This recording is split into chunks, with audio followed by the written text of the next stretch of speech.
Students, आज हम pol science का फर्स्ट चैप्टर पढ़ रहे हैं। राष्ट्र निर्माण की चुनौतियाँ, चैलेंजेस ऑफ नेशन बिल्डिंग। भारतीय उपमहाद्वीप। इंट्रोडक्शंस। भारतीय उपमहाद्वीप पर लगभग 200 वर्षों के शासन के बाद अंग्रेज़ों ने 15 अगस्त 1947 को भारत को सत्ता सौंप दी। अंग्रेज़ों ने जब 200 वर्ष राज कर लिया था, उसके बाद 15 अगस्त 1947 को उन्होंने भारत को आज़ाद कर दिया और वो भारत को छोड़कर चले गए। यह जश्न का दिन था। जब भारत आज़ाद हो गया तो सब लोगों ने खुशियाँ मनाई। ऐसा प्रतीत होता है कि जैसे संपूर्ण भारत कोई उत्सव मना रहा हो।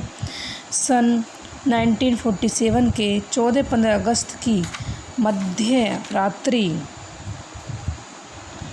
में स्वतंत्र भारत के प्रथम प्रधानमंत्री पंडित नेहरू ने इस उपलक्ष्य में भाषण के दौरान कहा, हमने नियति को मिलने पर एक वचन दिया था, अब समय आ गया है कि हम अपने वचन को निभाएं।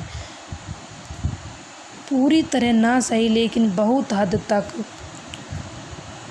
उन्होंने पंडित जवाहरलाल नेहरू ने कहा था कि एक भाषण के दौरान कि एक नियति का समय आ गया। उन्होंने एक वचन दिया था कि अगर हम वो समय आ गया है कि हमें अपना वचन निभाना चाहिए। अगर हम उसको पूरी तरह ना निभा सकें तो कुछ हद तक उसको निभाएं।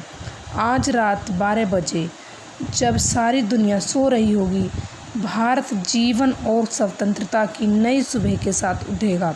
एक ऐसा क्षण जो इतिहास में बहुत कम आता है, जब हम पुराने को छोड़कर नए की तरफ जाते हैं, जब एक युग का अंत होता है और जब वर्षों के शोषित एक देश की आत्मा इस पवित्र मौके पर हम समर्पण के साथ खुद को भारत और उसकी जनता की सेवा के लिए प्रतिज्ञा ले रहे हैं। मतलब पंडित जवाहरलाल नेहरू ने कहा था कि जब पूरा संसार सो रहा होगा, उस टाइम भारत एक नई दुनिया में जन्म लेगा। उनकी वो प्रतिज्ञा, उनका ये प्रसिद्ध भाषण भाग्यवधू से चित्र प्रतिष्ठित भेंट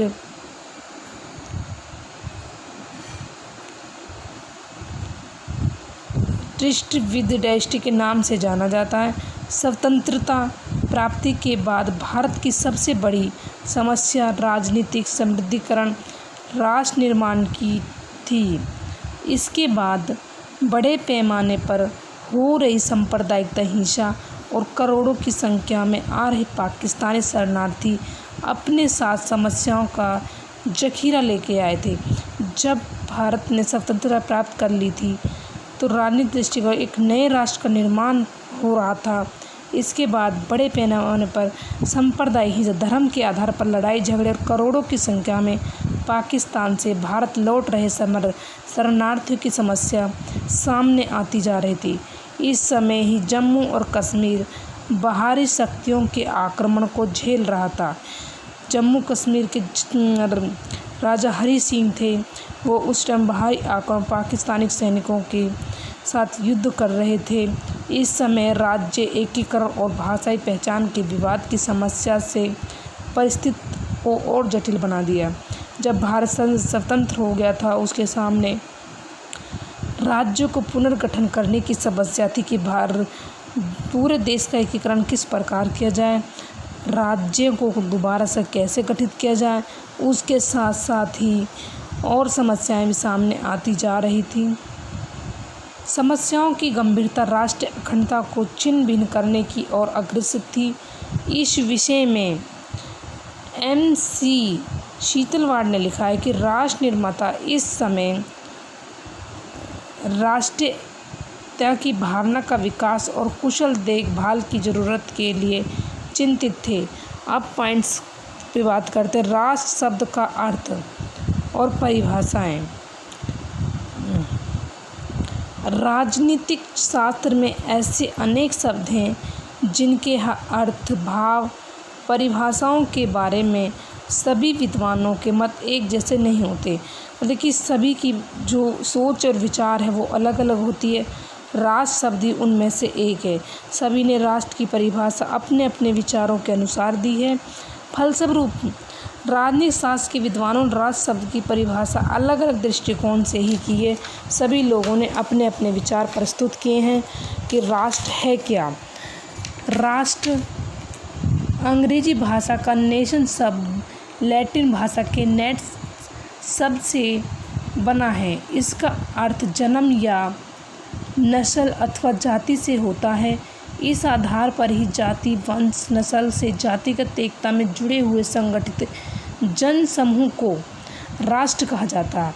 वर्गीस के शब्दों में वह जन समूह जिसमें जातीय एकता हो और जो भौगोलिक एकता वाले प्रदेशों में बसा हुआ हो राष्ट्र कहलाता है। इसी तरह लिकोक का कहना है कि राष्ट्र से अभिप्राय एक जाति अथवा वंशगत विशेषताओं वाला मानव संगठन है। मतलब सभी राइटर्स ने अपने अपने हिसाब से सभी की अलग अलग परिभाषाएं दी हैं। कल्सनी के शब्दों में राष्ट्र ऐसे मनुष्यों के समूह को कहते हैं जो विशेषताएं, भाषा, रीति रिवाजों के द्वारा एक समान सभ्यता में बंधे हुए हों, कि सभी लोगों के रीति रिवाज, भाषा एक जैसी हो, जिसमें उनमें अन्य सभी विदेशियों से अलग एकता की सुदृढ़ भावना पैदा होती हो। अब बात करते हैं हम राष्ट्र के तत्व। राष्ट्र के तत्व कौन से हैं जो राष्ट्र को एक मुख्य तत्व से जोड़ा गया? नस्ल की समानता। इसमें कोई संदेह नहीं कि समान नस्ल के लोगों में एकता की भावना सरलता से उत्पन्न हो जाती है। अगर समान समूह हो तो उनमें भी एकता बनी रहती। इसलिए प्राचीन काल में नस्ल की एकता मानव समूह को जोड़ने का महत्वपूर्ण कार्य भी किया था। इस संबंध में गिल क्राइस्ट का कहना है, एक नस्ल की उत्पत्ति के प्रति विश्वास, चाहे वे वास्तविक हो या काल्पनिक, मतलब वो सच्चाई हो या झूठा, राष्ट्रीयता का बंधन होता है। प्रत्येक राष्ट्रीयता की उत्पत्ति की अपनी पौराणिक कथाएं होती हैं। फिर भी आधुनिक युग में इस तत्व को पूरी तरह से लागू कर पाना कठिन है। धर्म की समानता। प्राचीन काल में धर्म की समानता ने राष्ट्र निर्माण को बहुत अधिक योगदान दिया है। आधुनिक युग में भारत का विभाजन भी मुस्लिम लीग, उसके नेता मोहम्मद अली जिन्ना की कोशिश धर्म की भिन्नता के आधार पर ही हुआ था। लेकिन आधुनिक युग में धर्म की समानता को इतना अधिक महत्व नहीं दिया गया। कम्युनिस्ट लोगों तो धर्म को मानने से बिल्कुल इनकार करते थे। इसके अलावा धार्मिक सहिष्णुता पर आधारित धर्मनिरपेक्ष राज्य का प्रचार हो जाने से अब धार्मिक एकता का तत्व अनिवार्य नहीं रह गया। यही वजह है कि धार्मिक उन्माद को भड़काव जिन्ना मुस्लिम लीग पाकिस्तान बनाने में भले ही सफल हो गए हों, लेकिन पूर्व बंगाल उनके साथ नहीं रह सका। बांग्लादेश के रूप में पाकिस्तान से पूरी तरह से अलग हो चुका है। इसी तरह जिन्ना और मुस्लिम लीग के घिनौने प्रचार के बावजूद भारत को आज़ादी मिलने के समय 4.5 करोड़ मुसलमानों ने इसी देश में रहना उचित समझा और तय के कहना उचित होगा कि धर्म समानता में राष्ट्रीयता के विकास में सहायता मिल सकती है। मतलब 4.5 करोड़ लोग भारत को छोड़कर नहीं गए थे। जब पाकिस्तान की मोहम्मद अली जिन्ना ने पाकिस्तान को एक अलग कंट्री के रूप में मांगा तो उन्होंने 4.5 करोड़ मुसलमानों ने वहाँ से जाने से मना कर दिया। भौगोलिक एकता। जन्म और विकास से मातृभूमि के गहरी श्रद्धा की भावना एक प्रमुख सहायता तत्व था। संदेह नहीं कि इतिहास में ऐसे उदाहरण मौजूद रहेंगे जबकि एक राष्ट्रीयता राज्य वाले व्यक्तियों में एक भौगोलिक एकता भूभाग न रहने पर भी अपने आप को जीवित बनाए रखना पर ऐसे व्यक्ति समूह में स्वतंत्र इजराइल राज्य के स्थापित हो जाने से उनकी राष्ट्रीयता राज्य के विकास में बहुत अधिक सहायता मिली और भौगोलिक एकता के तत्व को राष्ट्रीयता के विकास में सहायक तत्व माना जाता है। भाषा, संस्कृति, परंपराओं की समानता। एक राष्ट्र में भाषा, संस्कृति और परंपराओं की एकता का भी निर्माण मिलता है और जन्म से ही ये सारी चीज़ें उनको मान्यता देती हैं। समान इतिहास। किसी व्यक्ति समूह का इतिहास समान होता है और विदेशी आक्रमण से विरुद्ध छेड़ा गया सामूहिक संघर्ष के विकास। 1857 का सशस्त्र स्वतंत्रता संग्राम, जलियांवाला बाग आदि की घटनाएं अभी भी भारतीयों के अंदर राष्ट्र भावना सहायक होती हैं।